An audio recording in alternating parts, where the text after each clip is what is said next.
ಇಲ್ಲಿ ನಾವು continuity between open intervals ನೋಡ್ತಾ ಇದ್ದೀವಿ. ಇಲ್ಲಿನ ಬೇಸಿಕ್ ಐಡಿಯಾ ಏನಪ್ಪ ಅಂತ ಹೇಳಿದ್ರೆ, we can draw smoothly from one end to the other without lifting the pen excluding the extreme points ಅಂತ ಹೇಳ್ತು ಅಂದರೆ ಇಲ್ಲಿದೆ ನೋಡಿ. ಸೊ ದಿಸ್ ಇಸ್ x² - 3 ಆಯಿತಾ. ಸೊ ಇದನ್ನು ಆ್ಯಕ್ಚುಲಿ ಆಮೇಲೆ ನೋಡ್ತೀನಿ, ಮೊದಲು ಇಲ್ಲಿ ಬಿಡಿಸ್ಬಿಡ್ತೀನಿ ಚಿತ್ರನ. ಸೊ ಒಂದು ಜಾಗದಿಂದ ಮತ್ತೊಂದು ಜಾಗಕ್ಕೆ ನಿಮ್ಮ ಗ್ರಾಫ್ ಈ ರೀತಿಯಲ್ಲಿ ಕಾಣ್ತಾ ಇದೆ ಅಂತ ಹೇಳ್ಕೊಳ್ಳಿ. ಇದನ್ನು ನಾವು ಪೆನ್ನು ಎತ್ತದಿರೇ ಬರೆಯೋಕ್ಕಾಯಿತು ಅಂತ ಹೇಳಿದ್ರೆ ದಿಸ್ ಇಸ್ ಕಂಟಿನ್ಯೂಸ್. ಆಯಿತಾ, ಅಷ್ಟು ಇನ್ನೇನಿಲ್ಲ. ಮೊದಲನೇದಾಗಿ ಒಂದು ಪಾಯಿಂಟ್ ನೋಡಿದ್ರೆ ಇವಾಗ ಎಲ್ಲ ಕಡೆಯೂ ಕಂಟಿನ್ಯೂಸ್ ಆಗಿದೆ ಅಂತ ಹೇಳಿ ಮಾತಾಡ್ತಾ ಇದ್ದೀವಿ, ಅಷ್ಟು ಇನ್ನೇನಿಲ್ಲ.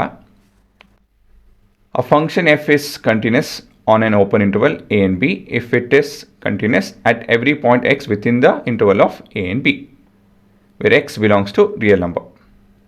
Continuity at a point x implies that the limit of the function as x approaches the point exists and is equal to the value of the function at that point. ಹೀಗಿತ್ತು ಅಂತ ಹೇಳಿದಾಗ we can tell limit f of x as x tends towards some point c is equal to f of c, and c is between, and c is between a and b, not including those values, and c belongs to R. In this case, the function is continuous for all x in the interval of a and b. ಸರಿನಾ? ಹಾಂ, ಇವಾಗ ಆ ಉದಾಹರಣೆ ನೋಡೋಣ. So x² - 3 for x belonging to R and x is between -3 and 3. ಇಲ್ಲಿ ನಾವು ಅದು continuity check ಮಾಡ್ತಾ ಇದ್ದೀವಿ. ಸೊ ಇದು ನಿಮ್ಮ ಕೋಡು, ಇದು ನಿಮ್ಮ ಗ್ರಾಫ್. ಸೊ ಒಂದು ಕೊನೆಯಿಂದ ಅದು ಈ ಕೊನೆಯಲ್ಲಿ -3 ಹೋಗಲ್ಲ, ನಾವು ಇನ್ನೇನು -3 ಹೋಗಬೇಕು ಅಂತ ಹೇಳಿದಾಗ ನಿಂತ್ಕೊಂಡ್ಬಿಡುತ್ತೆ.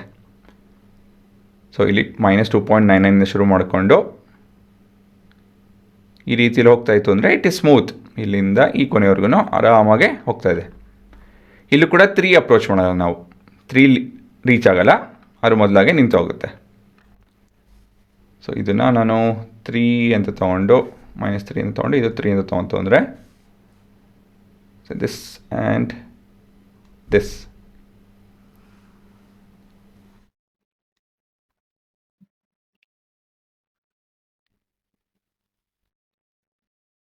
ಸೊ ಇದು ನಮ್ಮ graph. In this case, the function is continuous for all x in the interval of -3 and 3. ಸರಿನಾ?